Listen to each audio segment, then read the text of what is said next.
Wormwood shock. Astronomers just detected a new fragment. By the end of this video, you'll understand what astronomers just detected, why it has prophecy watchers paying attention, and what the Bible actually says about wormwood. Here's what happened. On December 9th, 2025, astronomers using the Hubble Space Telescope confirmed something unusual. A fragment from outside our solar system, moving at over 100,000 miles per hour, estimated between 1,000 and 3,500 feet wide, and carrying exotic chemistry that includes traces of cyanide precursors. Now, nearly 2,000 years ago, the Apostle John wrote about a star called Wormwood, a blazing object that would fall from heaven and poison the waters of the earth. Is this fragment wormwood? Number. But could it be a sign that what John described is no longer science fiction? That's what we need to examine. Number 1. What astronomers just confirmed. Let's start with the facts, because what was detected on December 9th, 2025 is genuinely unusual. The detection. The Hubble Space Telescope identified a new fragment from what's called Comet 3I/ATLAS. But this isn't an ordinary comet. The I in its designation stands for Interstellar. This object didn't form in our solar system.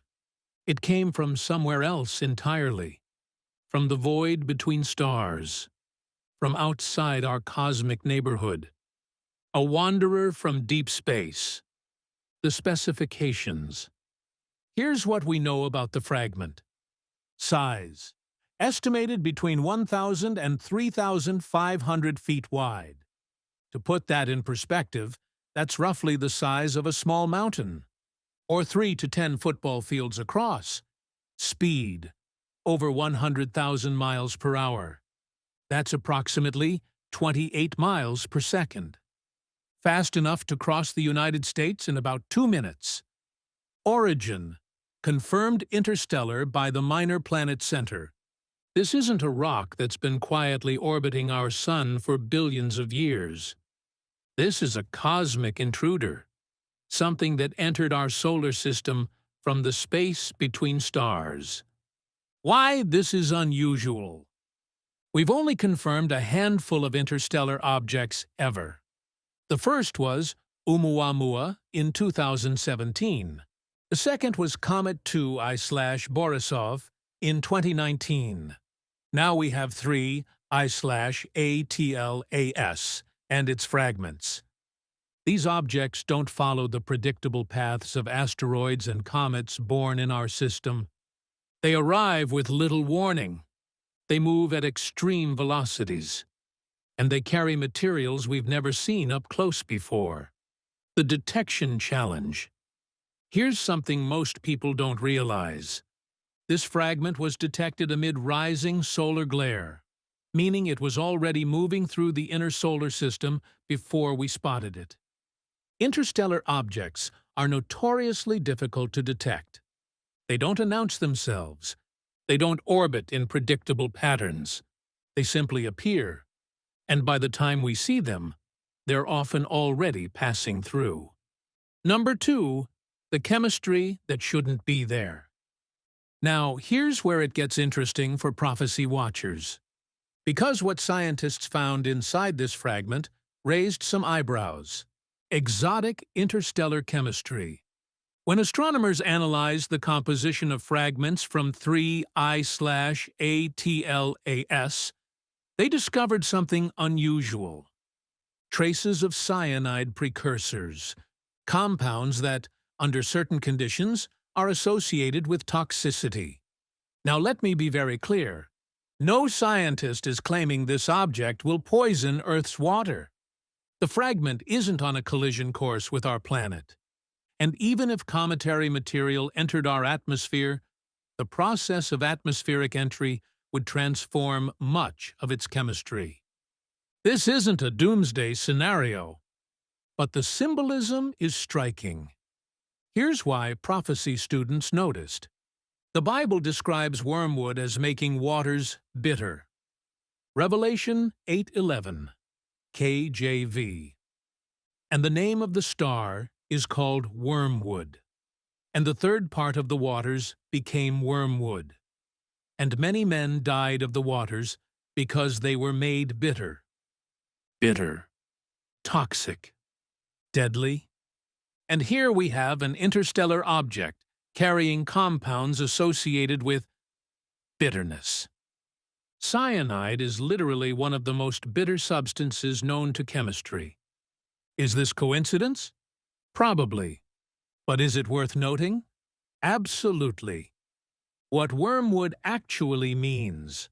The Greek word translated wormwood is absinthos. It refers to a bitter plant, what we call wormwood or absinthe. In the ancient world, wormwood was associated with bitterness, poison, and judgment. When John named this star Wormwood, he was using a word his readers would immediately associate with something toxic and deadly. And now we're detecting interstellar objects with toxic chemical signatures. The physics and the prophecy are starting to rhyme. Number 3, what John actually saw in Revelation 8. Now, let's look carefully at what the Bible actually says about wormwood, because the details matter. The prophecy. Revelation 8:10-11, KJV. And the third angel sounded, and there fell a great star from heaven, burning as it were a lamp, and it fell upon the third part of the rivers, and upon the fountains of waters. And the name of the star is called Wormwood. And the third part of the waters became wormwood. And many men died of the waters, because they were made bitter. Let's break this down piece by piece. A great star from heaven. John sees a star falling from heaven. Now, John wasn't using modern astronomical terminology. He was describing what he saw. In the ancient world, any bright object in the sky, whether a star, a comet, a meteor, or something else, could be called a star. John saw something bright, something heavenly, something falling, burning as it were a lamp. The object is described as burning like a lamp or blazing like a torch. This suggests brightness, it's visibly glowing. Heat, it's on fire or superheated. Motion, a lamp or torch implies directed movement. Possibly fragmentation. Torches flicker and break apart. This description fits what we'd expect from a comet or large meteor entering Earth's atmosphere. The friction of atmospheric entry causes intense heating. The object would glow brilliantly. It might fragment as it falls. John's description is remarkably consistent with what modern astronomy would predict. Fell upon the third part of the rivers. The object doesn't destroy everything. It affects 1/3 of the rivers and springs. This is selective impact. Devastating, but not total. Enough to shock the world. Limited enough to leave survivors. This 1/3 pattern appears throughout the trumpet judgments, consistent with God's measured wrath that we've discussed in other videos. Many men died. The result is mass death. Not from the impact itself, necessarily, but from drinking the poisoned water. The contamination is the killer. People die because the water they depend on has become toxic. Number 4, why interstellar objects change the conversation. Now, let me explain why this interstellar detection matters, even if it's not wormwood itself. The old assumption. For most of human history, we assumed cosmic threats would come from within our solar system. Asteroids, comets with known orbits, objects we could track and predict. Our planetary defense strategies are built around this assumption. We monitor near-Earth objects. We calculate trajectories. We plan deflection missions years in advance. The new reality. But interstellar objects change everything. They don't orbit our sun. They don't follow predictable paths. They arrive from directions we're not watching. They move at speeds that make deflection nearly impossible. And they carry compositions we've never encountered. When Oumuamua passed through in 2017, scientists had only weeks to study it. By the time we confirmed what it was already leaving. Interstellar objects give us almost no warning. The prophetic implication. Here's why this matters for understanding Revelation. For centuries, skeptics mocked the idea of wormwood. How could a star fall from heaven? How could it poison just some of the water? How could such an event happen without warning? Now we know. Interstellar objects exist. They enter our system unpredictably. They carry exotic, potentially toxic chemistry. They move too fast for conventional response. The physics of wormwood is no longer fantasy. Now let's place wormwood in its proper prophetic context. Because wormwood doesn't appear in isolation. It's part of a sequence. The trumpet judgments. Wormwood is the third trumpet judgment. Let's look at the pattern. First trumpet, Revelation 8:7. Hail and fire mixed with blood. 1/3 of trees burned. All grass burned. Second trumpet, Revelation 8:8-9. Something like a burning mountain cast into the sea. 1/3 of the sea becomes blood. 1/3 of sea creatures die. 1/3 of ships destroyed. Third trumpet, Revelation 8:10-11. Wormwood. A star falls. 1/3 of fresh water poisoned. Many die. Fourth trumpet, Revelation 8:12. 1/3 of the sun, moon, and stars darkened. The escalation. Do you see the pattern? First, the land is struck. Then the sea. Then the fresh water. Then the sky itself. Each trumpet expands the scope of judgment, and each involves cosmic or heavenly phenomena. Fire from heaven. A burning mountain. A falling star. Darkened celestial bodies. Wormwood isn't a random event. It's part of an escalating sequence of divine judgments that involve heavenly objects impacting Earth. The fragmentation theme. Notice something else. The second trumpet describes something like a great mountain burning with fire. The third trumpet describes a great star burning like a torch. Both involve burning objects falling to Earth. Both cause massive destruction. Both affect 1/3 of their targets. This suggests a pattern of fragmented burning objects impacting different parts of Earth's ecosystem. Land, sea, fresh water, sky, systematic, sequential, devastating. Number 6. Is this wormwood? The honest answer. Now, let me address the question directly. Is this interstellar fragment wormwood? The clear answer, no. Here's why we can say that with confidence. First, wormwood occurs during the trumpet judgments. The trumpet judgments happen after the seal judgments.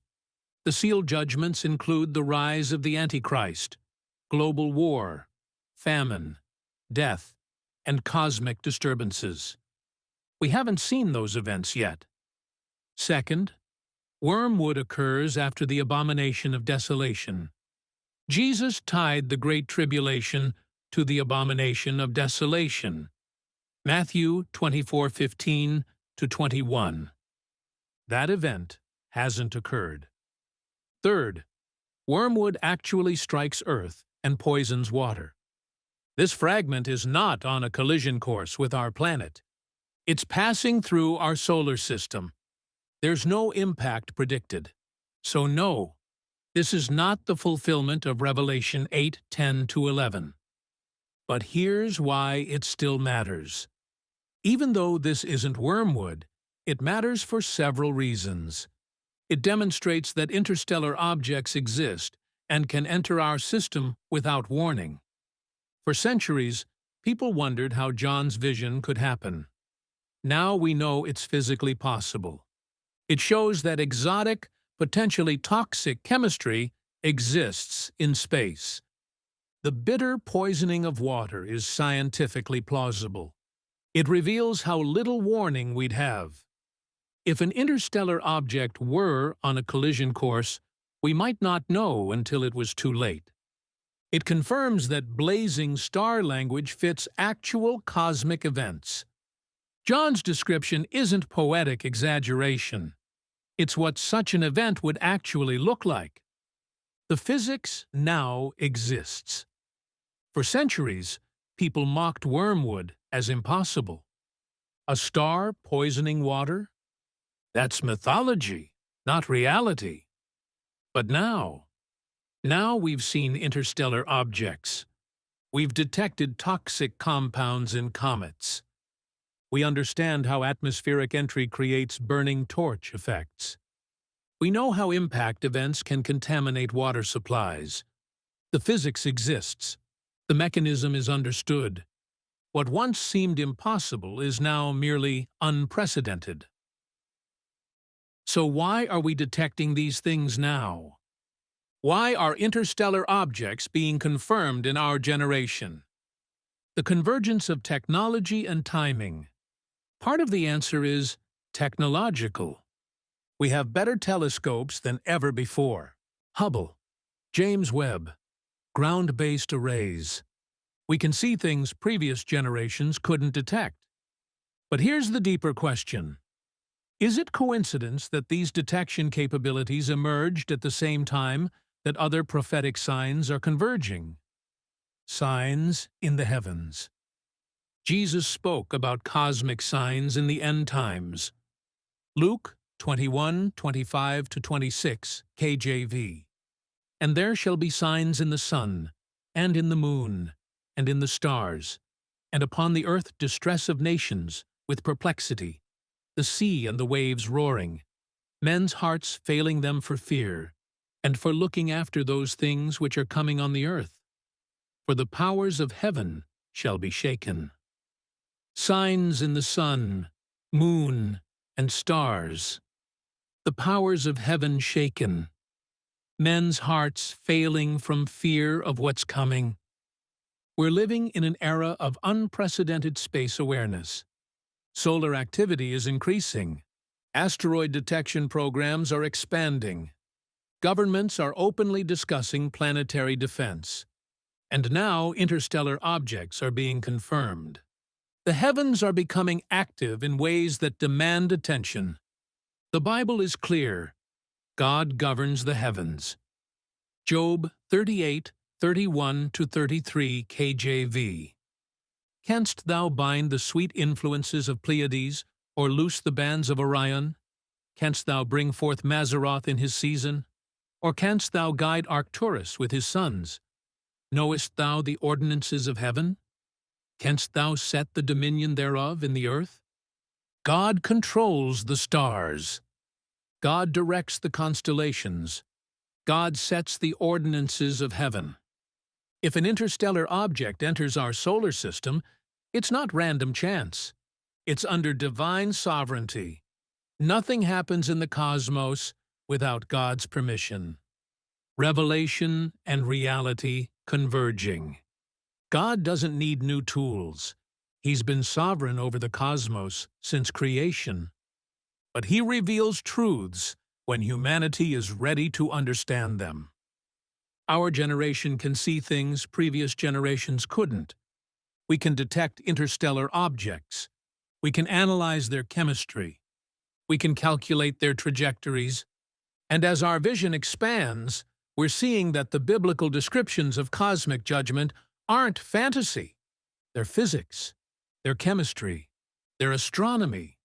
Revelation and reality are converging. Number 8.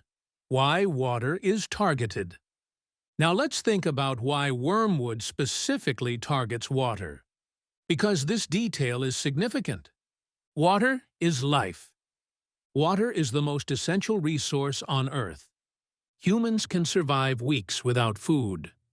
We can only survive days without water. Every civilization in history has been built around water sources. Rivers, springs, wells. Control the water, and you control life itself. The strategic target. When wormwood poisons 1/3 of fresh water, it strikes at the foundation of human survival.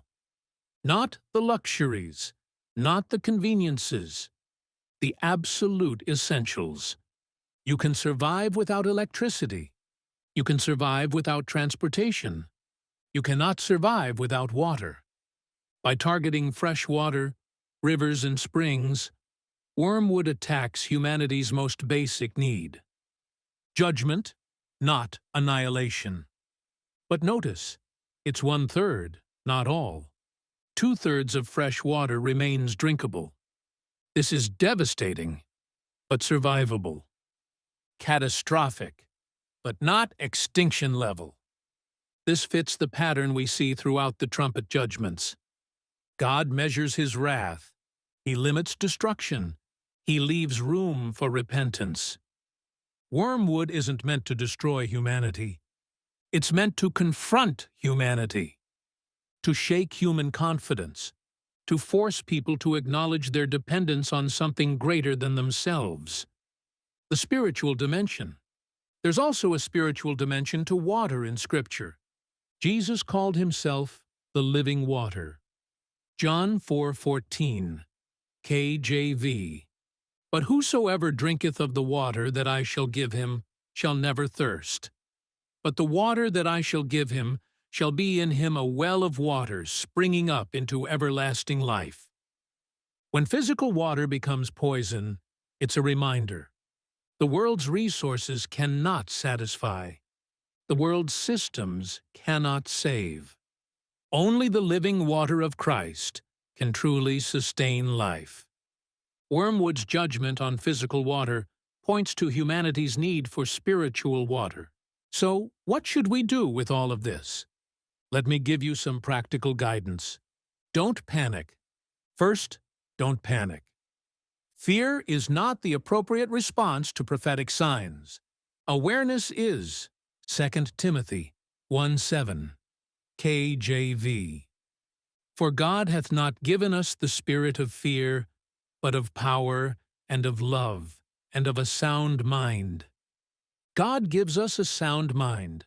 Use it. Discern. Let signs point you to Christ, not to terror. Luke 21:28, KJV.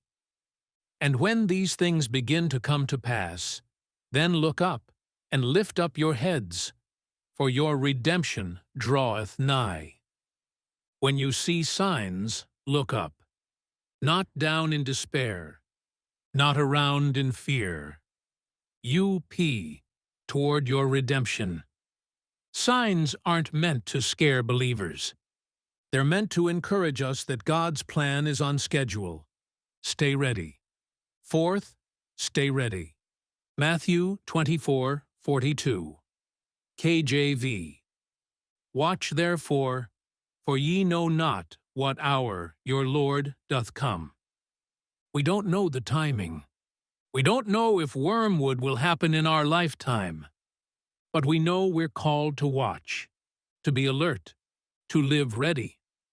Whether Christ returns tomorrow or in 1,000 years, the call is the same. Be ready. But it demonstrates that what John described is physically possible. Interstellar objects exist. They can carry toxic compounds. They can arrive without warning. The conditions John wrote about are no longer science fiction. They're observable science, the bigger picture. Whether this fragment fades into the void of space or becomes a footnote in astronomical history, one thing is undeniable. The universe John described, where heavenly bodies can fall to earth and poison the waters, is the universe we actually live in. The physics is real. The chemistry is real. The threat is real.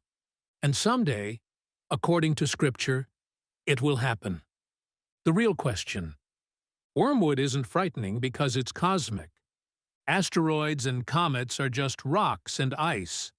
Wormwood is significant because of what it represents. Divine judgment. God calling the world to account. The Creator demonstrating that He alone controls the heavens. The real question isn't, is this fragment wormwood?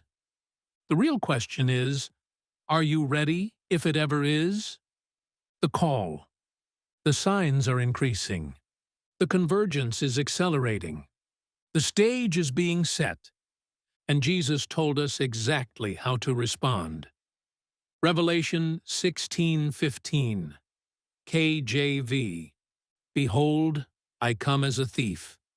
Blessed is he that watcheth, and keepeth his garments, lest he walk naked, and they see his shame. Blessed is he that watches. Blessed is he that stays ready. Blessed is he that keeps his garments, stays faithful, stays pure, stays prepared. The star is not the point. The one who controls the stars, that's the point. And he's coming. Are you watching?